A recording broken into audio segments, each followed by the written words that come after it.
Elle est surnommée la ville martyre.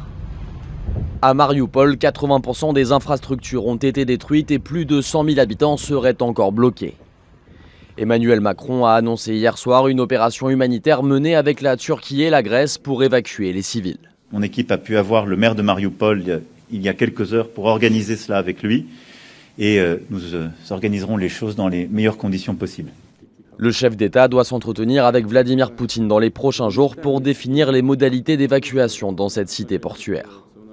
Il y aura, à mon avis, probablement plusieurs difficultés. On ne peut pas imaginer que ce convoi humanitaire puisse être exfiltré par voie de mer, en l'occurrence, sans un arrêt des combats et sans qu'il n'y ait pas un minimum de sécurité, au moins sur le littoral. Mais la Russie contrôle en partie la mer d'Azov et notamment sa porte d'entrée, le détroit de Kertch. Et les frappes s'abattent sur la ville depuis le début du conflit.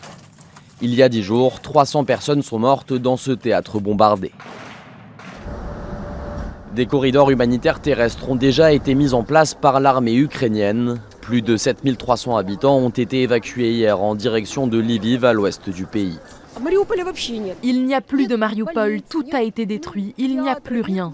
Je n'ai jamais vu une telle horreur. Il n'y a aucune chance de survivre à Marioupol. Ma mère est morte et je n'ai pas eu la possibilité de l'enterrer. Je l'ai laissée dans la cour comme un chien, parce qu'il y a des tirs de partout. Ceux qui sont restés manquent d'eau et d'électricité.